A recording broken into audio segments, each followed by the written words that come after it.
namoota tokko immoo wanta tokkotu dhiphisa. Innis maal yoo jettanii dogongora isaaniidha. Namoonni tokko dogongora gaafa hojjetan baay'ee dhiphatu. Dogongora hojjetame sanaa fi wareegama barbaachisnedha kan isaan kaffalan. Kun garuu dogongora isaan duraan hojjetan caalaa dogongora isaan amma hojjetantu caala. Inni kunis maalidha beektu? Dhalli namaa kan hin dogongorre yoo jiraate addunyaa kanarratti isa du'e qofaadha. Namni hundumtiyyuu hin dogongora. Namni hundumtiyyuu sababa garaagaraatiin dogongora gurguddaa hin hojjeta. So dogongora har'a hojjenneef borii keenya of jalaa balleessuu hin qabnu. Akkasitti dogongoreenanii dogongora kana hojjedheera. Dogongorri kun immoo nan milkeessu, nan deemsisu jennee yaadna taanaani dhugaan siin jedhaa dogongora jabaa kan itti hojjette hammadha. Dhalli namaa dhalatee lafarra jiru hundumtiyyuu kan dogongora hin hojjenne hin jiru. So dogongora keessanirraa baradhu. Dogongorri kun maalidha? Bor irra deebi'ee hojjechuu hin qabu. Dogongoratti har'a hojjetteef namoonni baay'een si ceephessuu danda'u. Dogongoratti har'a hojjetteef namoonni baay'ee sitti kolfuu danda'u. Dogongoratti har'a hojjettee namoonni baay'ee garsi buusuu danda'u. Gatii si dhowwachuu danda'u. Garuu gatiin kee guddaadha. Garuu kan hin dogongorre yoo jiraate isa du'e qofaadha.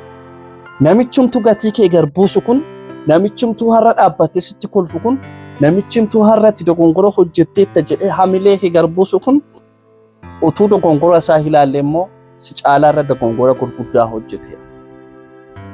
So namoonni har'a bakka guddaa jiru nuti jennee yaannu, namootni har'a nuti isaan sadarkaa guddaarra jiru jennee ilaallu dogongora gurguddaa hojjetaniiti kan isaan sadarkaa sanarra ga'an.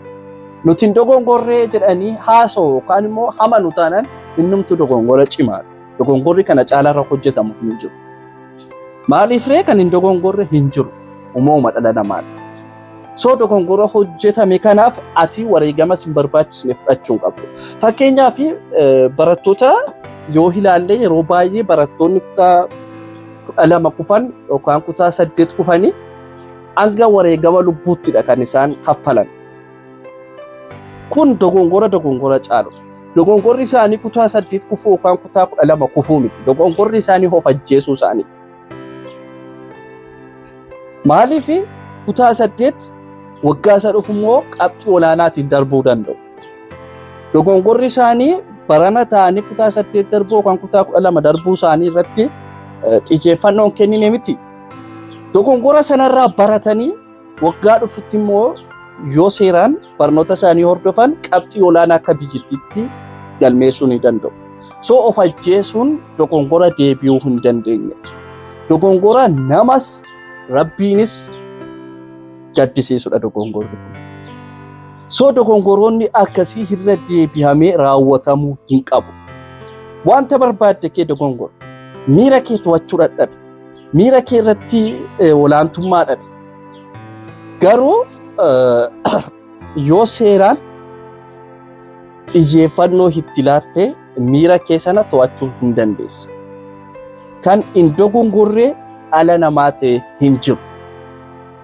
Kan hin dogongorre yoo jiraate isa ganaa dhalatuuf isa du'edha. So ati namadha hin dogongorre. Dogongora kee kanarraa immoo baradhu. Dogongora kee kanarraa immoo hubadhu. Bor sadarkaa guddaarra, milkaa'ina guddaarra, jijjiirama guddaarra kan ga'u si qofaadha. Namoonni har'a sitti kolfan, namoonni har'a hamilee si buusanii bor hin jiran. Kanaafiyyuu har'a xiyyeeffannoon kee guutummaa guutuutti dogongora kee sanarra osoo hin taane dogongora kee sanarraa baradhuuti jijjiirama keef milkaa'ina keef yeroo kenna.